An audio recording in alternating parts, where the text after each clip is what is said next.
I'm good. I'm feeling good about life. How about yourself? Yeah, doing good. Yeah. We've got an interesting case to go over, and the thing that excites me about it is it covers some topics that we deal with quite a bit, Right. like a lot of questions, Right. and all the confusion that happens in trusts and wills because people kind of make things muddled sometimes when they think they're doing good, but they're not, at least from our perspective. Right. So Right.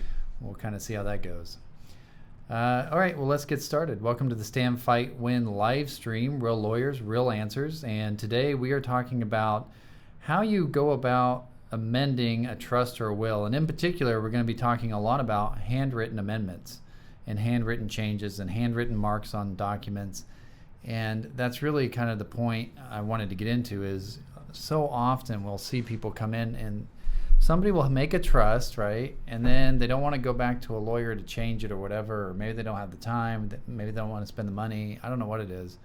And they'll just start writing all over it, changing it up as if it's a letter that they want to edit or something like that. And it causes all kinds of problems. It does. And so let's see if we can kind of unpack the issue a little bit, and we'll see when those types of changes can be enforced, when they're not enforced. And, of course, at the end, we'll tell you why you shouldn't do it to begin with. But Right. not that that'll change anything, because people still will. But at least you'll hear our opinion on it. But let's start off with our breaking news. We do have a case to go over today, which is Pena versus Day. I would think this would be Pena versus Day, but it doesn't have the tilde over the N. Maybe the court doesn't do that. You've got me. Court doesn't do tildes. All right, well, anyway, the site for this case is 39 Cal App 5th 546. That's 39 Cal App 5th 546, Pena versus Day. When was it decided? It was decided recently. Let's see, do I have the date on here? It was just like came within out, the last though. 2 months. Okay. Yeah. All right. I should have written the date down. When we get these printouts of the advanced appellate cases, they don't have the site information on it yet, so I always have to wait a little bit to get the site information. Oh, this says it was filed August 30th. Okay, there it is. So it's a brand new case. Brand new, yeah, hot off the presses. And in this case, somebody had done a trust, and they had done it all the right ways with a lawyer and all that. And then they wanted to make some changes. And so what they did is they made what we call interlineations. So they actually crossed some things out. They added a few things. They wrote on the face of the trust document. And then they took a Post-it note and stuck it to the document with a little note to their lawyer. Please make the changes that are, that I have in here. And then they took that and they mailed it to their lawyer. So the Post-it note that was stuck on top of the trust, by the way, they actually have it quoted here. It says, "Hi, Scott," who's the lawyer. "Here they are. First one is 2004, second 2008. Enjoy, best, Rob." So that was what he wrote on the Post-it note, and then he said Rob. And so he just made those changes. The changes were typed up by the law office, but they had some questions, so they reached out to the client to ask him about some clarification. And they talked to the client, and then the next day the client passes away. And so it's kind of all of a sudden. So the client never signs anything, never signs the amendments. So then there's a fight over whether or not the handwritten amendments or the handwritten changes on the trust could be valid. So the court is going to look at the amendment provision of the trust naturally. What does it take to amend a trust? And generally speaking, what does it take to amend a trust? Well, it has to be done in writing, more than likely, delivered to a trustee, and have a signature on it. Yeah, I mean, that's the basics, right? And you can add, some trusts will add different provisions to that, but by and large, that's what you need. And so looking at this, the court said, well, this is a writing. Writing on top of a trust document is a writing. It is delivered to the trustee because it's a settlor and the trustee were the same person. Rob was both. But it wasn't signed. He didn't sign the actual changes that he made on the document. And there was an argument that the one party made saying that, well, why can't they just adopt the signature that's on the trust already? Not the Post-it note, but the signature that's on the trust. Why can't that just work for the changes? And the court said, well, because the changes that were made weren't there when the trust was originally signed. And so that signature will not help to authenticate the changed language that was printed on there. So you have to have a new signature. So even though the changes were made on the old trust, the court looks at those handwritten changes as if it's a whole different document, even though it's on the same document. It's its own separate writing in a sense. And so it has to have its own separate signature. It didn't have it. And then they also talked a little bit about the Post-it note. But the court felt that the Post-it note was not enough of a signature because it didn't help authenticate the actual changes that were on the trust document. So really the problem all hinges on the fact that these changes simply weren't signed. And if they're not signed, then they're not valid. And that's the end of the story on that one. So what are some of the thoughts that come to your mind after hearing about this case? Well, I'm instantly thinking about distinguishing facts. Like what if this person didn't have a lawyer and they had done the interlineations in handwriting on their trust and then put a Post-it note on there and saying, here are the changes I'd like to my trust, and sign their name and put it away in their office. Mm-hmm. Would that have been enough for a court to rule that this was a valid trust amendment? And if that's the case, then the problem this guy did was he sent it to his lawyer and he wasn't as express in the Post-it note maybe as he could have been. Well, and it's almost like the court got very a little bit technical, because the court specifically says about the Post-it note that we cannot conclude these lines on the Post-it note were part of the written instrument comprised of the amendment language such that the signature on the note effectively signed the interlineations. Instead, the Post-it note is a separate writing that simply identifies the enclosed documents. So in other words, in the court's mind, there's the original trust, that's one writing. There's the changes that were made on the original trust, that's a second writing. And the Post-it note is a third writing. Right. That's a very kind of compartmentalized technical view of it, isn't it? It is. I mean, couldn't you say that? I can see what the court's doing here, though. I think this is a very conservative court. I don't know anything about the justices, but I'm assuming this is a conservative court that's looking at this and saying, look, we're going to open up Pandora's box, which I don't know what's in Pandora's box, but apparently Pandora. But it's going to open up Pandora's box if we allow anything other than the black letter law, and that is you've got to have a will, for instance, has to be witnessed by two independent witnesses, disinterested witnesses, and signed by the testator. A trust has to at least be executed with a signature, and then you look to the amendment or revocation provisions. You have to follow those to the T, and if you start allowing exceptions, it causes problems down the road, because now there's an exception to every general rule that's out there. Right. The general rule is let's follow the amendment procedure. You didn't follow your own amendment procedure. We're not going to rescue you at this point in time. And I could see your point, and I think it makes a lot of sense in terms of interpreting the law. It's just funny because nowadays you see appellate courts kind of go both ways, right? So some of them are kind of sticklers for let's stick to what the rules say, and if you don't meet it, you're out. Right. And then you see these cases where people kind of say, well, you have a note, the note has a signature on it, it is affixed to the document, that's close enough, let's let it through. So it's I don't know if it's refreshing or just different to see a court that's a little bit more conservative, because you don't tend to see those as much, I feel like, in the recent appellate cases. I'm interested, is this something that the appellate court upheld from the court below? Yes. And so I wonder, what if the court below had decided it differently? What would the appellate court have done with it? And, vast majority of the time, the appellate court's going to affirm the trial court if it can. Right. And so that's just kind of the way it works. It seemed to me that another thought I had was, it seems that the Post-it note has enough to incorporate by reference. Now, obviously, this appellate court didn't buy that and said, hey, the enclosed documents, which ones? Right. I would say the interlineated ones. That's the ones. Yes. But there is a little bit of not a leap of logic, but you definitely are taking a little bit more of not a guess, but you're having to speculate to some degree. Does the documents in the envelope include the interlineations, and is this what the person intended? Right. Well, that takes an interpretation, versus if you had followed the amendment process and you had delivered it, you had it in writing, and you'd signed it. Well, now we're going to go ahead and honor the amendment as it's drafted. And I think that's what the court ultimately is getting at too, because there's also a sentence in here where they say that if the decedent intended the interlineations and the signature on the Post-it note to amend the trust by themselves, there would have been no need for him to send it to his lawyer and ask the lawyer, please prepare an amendment for my signature. Right. And so I think you're right. I think the court didn't feel comfortable connecting the signature to the changes. Right.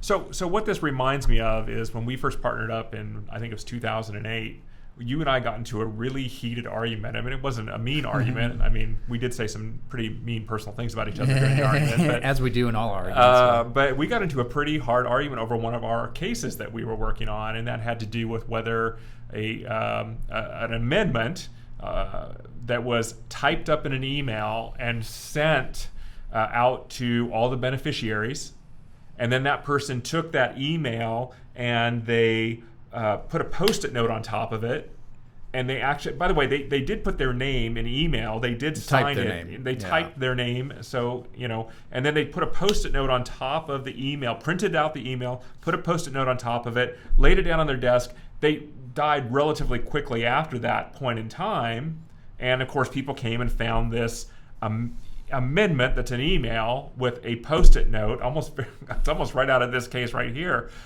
And you and I was sitting here saying, I'm looking at that going, oh, well, this is definitely, even his email and his signature in typed writing is enough to get this through. And you were like, no, it's not. And we really kind of had it out. And what was the outcome of that case? Well, we were both kind of right, is the funny thing, because I was right in the sense that the thing that he typed up, and even though he typed in his name, that in and of itself is not a signature. And by the way, the amendment provision in that trust, the original trust, was a writing delivered to the trustee and signed. That's it. So the whole issue was, what is a signature? Yes. Yeah.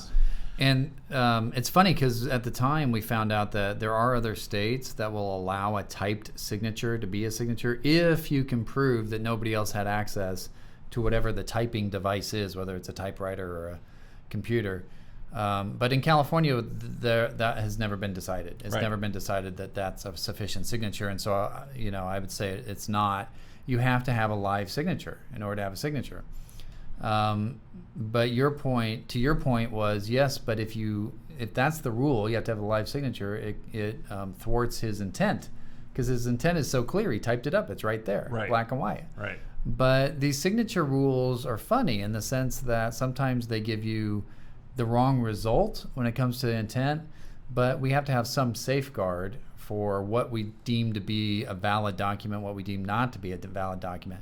And so the signature on the document, it was not signed, but the trial court there decided that the Post-it note, the signature that he signed the Post-it note and he affixed it to the document, the court said that's sufficient to incorporate into the document as a signed document, which is the very opposite of the case. And that's why I asked the question, what if the underlying court in this case, this most recent case, had come out on the other side? Would the appellate court have affirmed that decision?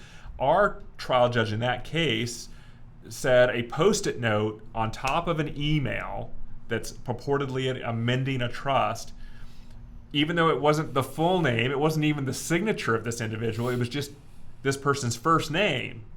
That's what it was. And it was written in handwriting. It was written in blue ink on a Post-it note. That court said that was enough to be a signature. Now, I think the equities or the fairness was rightly decided there by our court, because there were some facts, and I don't know what all the facts were in this new case you've gone over, but the facts in our case, it kind of cried out for that result. Right. And then the other firm we were going against, they threatened to appeal. They didn't appeal. Yeah. And that was the result. But I wonder what would have happened if this case would have been decided when we were having that case. Well, and his final changes weren't implemented. So whatever his final intent was not implemented here. Right. I mean, that was thwarted. So, and the other thing I guess I would say about our case that we had is the decedent didn't mail that to a lawyer and say, hey, type this up for my signature. Right. He just said, he left it on the desk with the Post-it note attached. So I guess you could argue that it's more likely that he meant that to be his final intent and he affixed his signature to it, versus here where somebody's saying, here's my changes, type this up, and then give it to me. I'll look at it and maybe I'll sign it. Right. So that could be a differing factor. But you never know. I mean, the court can go either way on that. Yeah.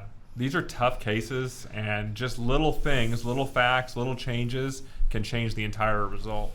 And that's the problem with all this handwriting stuff, and we'll get into that a little bit. Let's go on to our asked and answered, and let's get into some of these questions, and we'll see just how confusing this can be sometimes.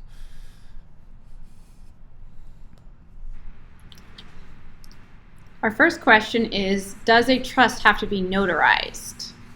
Is that a question of, does a trust have to be notarized to be valid? Yes. Okay. So I'll tee this up for you, Keith. Okay. Because this is a tough question, actually. It's a little tricky. It's a little tricky. It is. So we've had clients come into us and show us a copy of a trust for their mom or their dad that they don't like, or an amendment they don't like, and say, look, there's only a signature. There's no notarization. They didn't notarize this. So what's the rule? What's the general rule? Do trusts need to be notarized? To be created, the answer is no, they don't. So in order to create a trust, a written trust, you have to have something in writing, and it has to be signed by the person who's creating it. There's a few other requirements to create a valid trust. You have to have a trust asset, what we call the res, which is just Latin for thing. It's the res, but he calls it res. Yeah, the res, okay. I didn't realize you spoke Latin, sorry. And you have to have a ascertainable beneficiary. You have to know who's going to be the beneficiary of these assets. And you have to have a trust creator, somebody who's creating it, and that's about it. And so if you have a document that's written and signed by the settlor, that's all you need to create a valid trust. So I guess that prompts the question, why is almost every trust you see notarized? What does notarization do for a trust? If it's not required to make a valid trust, why does everybody notarize trusts? It brings some formality to the signing of the trust. It also, when there's a trust contest down the road, it's always nice to have a notary that says, yes, I was there, I saw this person sign it. So if there's questions of fraud or forgery or something along those lines, you have someone that can talk about those things. So people tend to notarize, but you're not required to do so. And I think forgery is probably the number one reason to notarize, right? Is not that it defeats every forgery claim, but at least it's strong evidence that it wasn't forged. But that's about the extent of it. What about trust amendments? So trust amendments can be a little bit of a trickier question, even still, because what do you have to do to amend a trust? You have to amend the trust either according to the probate code or according to the trust terms. And this is where notarization could be required. Now, it's rare that you see this term, but sometimes it's not only do you need to have a writing, something in writing that we can all see, delivered to the trustee, and a wet signature, but sometimes you also need to have that notarized. And so that's where you can get into trouble. Creating an original trust, you're right. All you got to do is have those 3 or 4 elements that are required to create a trust. You sign it, no notarization required. But you got to pay attention to those amendment provisions. And if it calls for 2 signatures or 5 signatures, if it gives you a maze that you have to complete before the amendment can take place, you've got to do that. Yeah, it's very interesting because in California, when it comes to revocation, you can use either the probate code, which says that you have to have a writing signed by the settlor delivered to the trustee, no notarization required, or you have to use the terms of the trust. And the terms of the trust could say it has to be signed by the settlor and notarized and delivered to the trustee. You have your choice there. But you have your choice on revocation. On amendments, if the trust has an amendment clause, that's the exclusive way to amend. On revocations, you can use either unless the trust says that its terms are the exclusive method of revocation, which most of them don't. Right. But just by virtue of having a method of amending, that makes it exclusive. So there's a little difference there. Just to be clear, a revocation of a trust is destroying the trust. Yeah. The trust is gone, right? Yeah, you're dissolving it, you're terminating An it. amendment is changing just a few provisions, perhaps, in the distribution provisions of a trust. The trust still remains, it's just modified. Or even a going restatement, forward. I would say, is an amendment. Okay. So yeah, you could even restate the thing and it's still an amendment. But yeah, an amendment is not that you're doing away with it. The original trust still stands. And it's tricky because you're right. It's about, what would you say? Probably about half the trusts we review, and we review thousands of trusts a year, about half of them probably maybe a little less than half, maybe 40% of them will say you have to have a writing that's signed and notarized. Yes. So it's not uncommon. But that's because the trust provisions require it. It's not because some, tenet of probate code law requires it. That's right. So you do have to follow the trust terms. All right. What's next, Kayla? What about wills? Do they have to be notarized? So this is actually a good question. And it's funny because I think we've had cases where we've seen wills where there'll be an independent witness signature and then there'll be a notarization from somebody else, right? Yeah. So I guess that's going a little bit deeper than the question, Yeah. but let me ask you, do wills need to be notarized? No, they don't. And in fact, notaries aren't even supposed to notarize wills. Wills need 2 witnesses. That's it. People always go out and they notarize the will because they have this mentality of if you notarize something, somehow it's sacred. Yeah, it becomes this legal, sacred document that is somehow risen up among, the legal world. You don't notarize wills, but the issue you were getting to is what if you have only one witness signature, which isn't enough to create a valid will, but then you have a notarization from a separate person. You could argue that that's a second witness, and now you have 2 witnesses. And so that's one way to kind of cure that problem. But a lot of times you'll either see one witness, which doesn't work, or you'll see no witnesses. It'll just be a will that's notarized. No good. Cannot do it. One notarization won't do it. No. All right. Must have 2 witnesses. Can handwritten changes made on an older trust document be validated somehow? Keith, I'm going to throw this one to you as well because I don't understand the question, and I know you guys, your team is the one that puts these questions together, so I'm not sure what you guys were getting at here. Well, 2 things. So one is, if we look at the case that we went over, Pena versus Day, those interlineations on the document where they made the changes, those probably would have been upheld had they been signed. So had the person actually put their signature next to the changes, there's a good chance that those would have been upheld. What if they initialed next to their changes? I would argue it's not a signature because it's not. It's a short signature? No, it's not. And I don't know of any case law or any legal grounds that would say initials or signatures. They're not. Okay. So I don't think that would work either. But this brings up a broader issue, though, which is why are you making changes by writing on your documents? Knock it off. Please don't do that. Even if you were to take out a scratch pad or a legal pad or a plain sheet of paper and say, this trust I created on this date, these are the changes I want to make to it, boom, boom, boom, and signed it, that would be better than writing on the face of the document. It just drives me nuts that people do that. And it's not good, and you just don't. So Please. I have a question for you. What if somebody adopted for their own signature their initials? And that way, every time they sign real estate forms or anything else, they're just signing their initials for their signature and their initials, and they do that for the next 15 years. So they do some interlineations, and then they write either their initials or their signature. We're not clear which way does the court go then. It's hard to say. I mean, you'd have to take it in front of the judge, and you have to argue what is a signature. And, that can get murky because a signature can be a lot of different things. But that person's saying my initials are my signature and my signatures are my initials. If they've used them, but how many people use their initials as their signature? Well, that's what I'm saying. I'm going to start doing that from this time forward. What I'm getting at is it could be, you could end up, I don't think most people do that. I do know there's one attorney that does that. He's a big PI attorney in LA, and he signs all of his pleadings with his initials.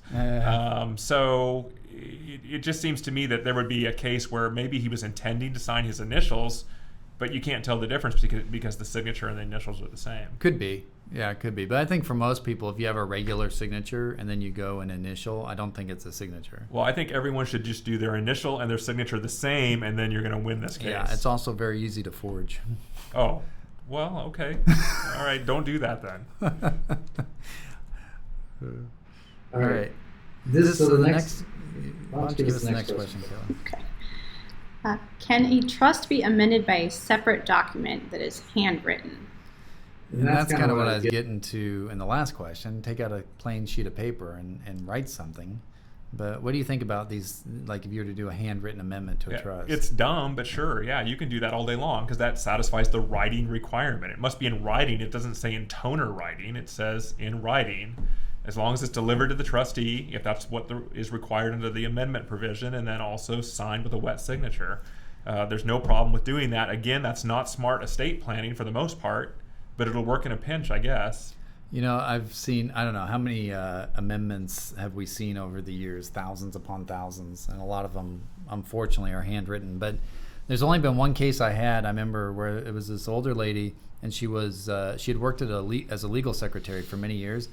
and she would do her own amendments to her trust. She did 3 of them, and she would handwrite them, and she had beautiful writing, and she did it verbatim the exact way that they should be done, as if the lawyer had done it, because the lawyer did the first one and then she did the just second copied one. it, right? She copied it almost, and they were beautiful. They were a thing of beauty, but and they were legible and you could understand them, and they didn't create any ambiguities, and they were signed.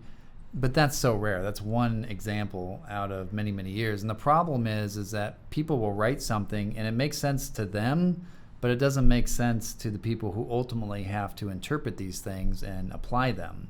The courts, the judges, the lawyers, we all have our own ideas of how these things work. And people can write things in a way that's subject to multiple interpretations, and that causes all sorts of problems. So. Well, I go even further in the answer to this question to say that perhaps even a letter written to somebody could be an amendment, right? Mm-hmm. Yeah, it sure could. I mean, the idea, if you were my son and I wanted to disinherit you, and I had you in my original trust, and I sent you a letter telling you how disappointed I was in you and I didn't like you anymore, and from this day forward you are no longer in my trust, I am hereby disinheriting you, period, and I sign it, and I'm the settlor, have I not satisfied every single amendment requirement to have that stand in as an amendment? Yeah, it's a writing. You're the settlor and the trustee, so it's delivered to you, and you signed it. So yeah, absolutely. And I think sometimes we get lawyers on the other side of these issues that say, no, it has to be in a trust amendment. It's got to be a formal trust amendment. And no, it doesn't. Yeah, no, it doesn't. All right, Caleb, what's our next one? How about a will? Can you have a handwritten codicil? So a handwritten amendment to a will, or we call them codicils. That's a good question, Keith. And this is probably a good law school exam because it's a rich area. But what do you think? Well, I would agree with your answer to the last question, which is it's dumb, but you can do it. And the difference is if the will is in the decedent's handwriting, you don't need any witnesses. It's what we call a holographic will. If the will is in somebody else's handwriting or typed on a computer or typewriter, then you still need the 2 witnesses. So technically you can have a handwritten will or a handwritten amendment to a will, but it falls into the same problems. It's prone to the same problems as a handwritten trust amendment, which is it really going to be enforceable in the sense, not because it's not an enforceable document because you handwrote it, but because maybe it's not legible, maybe we can't understand it. For example, I had a case where somebody said, I want my kids to get my house, but my wife can live there. Okay, that brings up all sorts of questions. How long can the wife live there? Does she have a life estate for her entire life? Who's going to pay to maintain the place while she's living there? Does she have to do that? Do the kids have to do that? Can they sell the house? If so, does the wife get anything, or does she get kicked out?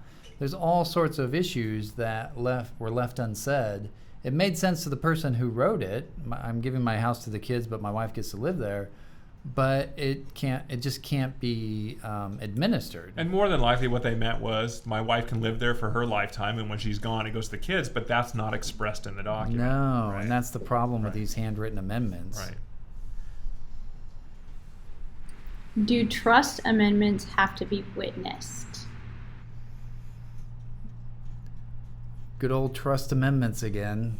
So what happens if you have some witnesses on your trust amendment, Stuart? I mean, I guess you could if you wanted to. It's not required. It would be odd. I think it might raise issues of why do you have to have 2 witnesses when they're not required. But no, general rule is you do not have to have trust amendments or even a trust document witnessed by anybody. You create that, as we've talked about, with an original trust by signing it and having the requirements of forming a trust, and then any amendment after that, you simply have to follow the amendment procedure, which again, we've gone over 3 or 4 times here. It's usually going to be a writing. It's going to be delivered to the trustee and a signature. So no, you do not have to have witnesses. One of these days, you and I should do an amendment to our own trust, and we should have it notarized, witnessed, and get those medallion signature guarantees. What about those medieval stamps with the wax? Seal? Yeah, that would we be. Should just do everything, signed, sealed, delivered. Right? That's what they used to say. Next. Does a misspelling of the settler's name make the trust invalid? Well, Not only misspelling of the settler's name, misspellings of beneficiaries, misspellings of addresses for homes, you name it, you're going to come across misspellings. What do we do with those darn little problems?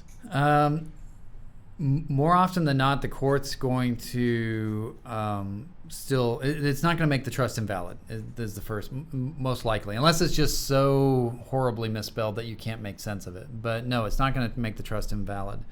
And what the court will have to do is they'll have to determine, well, okay, what did this person mean? Did they mean Stuart Anderson or did they mean Stuart Albertson? And it's like, well, if you're my only son and I'm leaving everything, I say I leave everything to my children and I leave my boat to my son Stuart Anderson when it's supposed to be Stuart Albertson, it's kind of obvious that, well, I don't have a son named Stuart Anderson.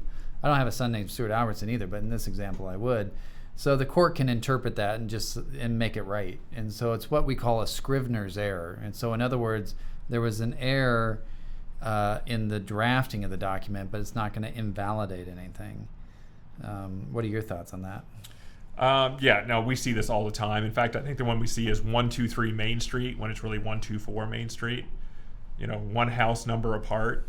And I mean, clearly that's what they intended, and it makes sense. The court's going to do everything they can. It's funny because there's times where the court will be very flexible and work with you. This is one of those times where the court will be flexible and work with you, as opposed to a Post-it note, right? Where they're very rigid, right? And they're not going to allow that. Right. Yeah. So most of the time, these kind of mistakes, and in fact, I'm going to steal your thunder, Kayla. The next question is, what about other inaccuracies such as the number of marriage, or the number of children you have? Chances are, who made those mistakes? The lawyer. Yeah, the drafter, whoever the drafter was. And the client didn't catch it. Right. And because sometimes you'll have a trust where it says, I'm married when the person's actually single. None of that's going to invalidate the document, because the document can still be applied and administered without those mistakes, or even with those mistakes. It's not relevant. Right. My mom crossed out a name on the trust but did not sign it. Is that a valid amendment? Yeah, and I think we've seen in Pena versus Day that that's not going to be a valid amendment because it's simply not signed. Let's go to the next one. Okay, my mom told me she wanted to add me to the trust, but she never put that in writing. Can it be enforced? So this is an interesting one because we've had a fair number of cases. In fact, I remember one a few years back, potential clients, they lived next door to this gentleman. They took care of him. They did everything for him. He had no kids. He really had no family. He had some long-lost cousins. And so the guy was going to leave his house to these neighbors who were his good friends and caretakers. And he had a will drafted up to do that, but he never signed it before he passed away. And so their question is, that's what he wanted. How do we enforce it? You can't. You can't. I mean, that's crazy. Yeah. That's what he wanted. Yeah. He told us that's what he wanted. No, because we don't know that's what he wanted. He had it typed up. Maybe deep down inside he didn't want it, and he just decided not to sign it. So this kind of gets to the heart of what a signature is then in the eyes of the law, isn't it? It's a blessing. You're blessing something, saying this is what I want, and it's not putting it on a Post-it note or putting it on 3 Post-it notes over here that somehow end up over here. It's on the document that says this is what I want. So the signature is literally the keys to the kingdom. It is. And it's interesting because I think people find it very frustrating in a case like I just described, where it's like, but that's what he told us, and he even had it drafted up, and yet he didn't sign it. And you could have 10 priests, 10 rabbis. Sound like I'm about to sell a joke. They can all come to court and swear up and down that they haven't lied in 20 years and they're not starting now. And the judge can even say, I believe everything you're telling me. I believe you that this is what this person said. They really, really, really wanted you to have these assets. Right. But they never did formalize that that's what they wanted. So the law presumes that if you don't sign it, you don't want it. And so, okay, this guy's told you he wanted to give you everything. He even had it written up in a will, but he never signed it. And so that means he truly didn't want it. That's right. I mean, that's it's tough medicine to take, but it's for the good of all the other people out there that actually do sign, so that we know what an estate plan is and how it should be distributed. Yeah, and I'm going to do the same thing Stuart did earlier, Kayla. I'm going to steal your thunder in the next question, but The same thing goes for if a trust is drafted up, a trust amendment's drafted up by a lawyer per the lawyer's instructions. The client's instructions. Per the client's lawyer's instructions. Maybe you shouldn't steal Kayla's thunder. Go ahead, Kayla. Why don't you ask us a question? I think what Keith is trying to say is if a client instructs an attorney to draft a trust, but they don't sign the trust, the client doesn't sign the trust, is that a valid trust? And then the client dies, right? And the client dies. Okay. And so we've seen this a million times. We see this in potential legal malpractice cases too all the time. Right. And one thing we've learned is first of all, let's answer the question, and that is, what happens under this scenario? You have a client that directed their attorney, the will's sitting on the corner of the lawyer's desk, and the client croaks. Yes. What happens to the intended beneficiaries of that document? They are out, because without a signature, it don't count. And we've gone over that I think that's the theme of today, without that signature. So my question to you then is the lawyer, the drafting lawyer, somehow guilty or liable for legal malpractice for not getting his client to sign the will? And the answer is no. That's right. And it's an absolute no. And that might be surprising. A lot of times people are surprised by that, because what you'll end up with is somebody calls in and says, I want to make a change, and the lawyer, maybe they take a long time, and so maybe it's been a month or two when they finally get those changes done, and then the client dies right at the moment when they, next day they're going to go in and sign it, right, and then they pass away.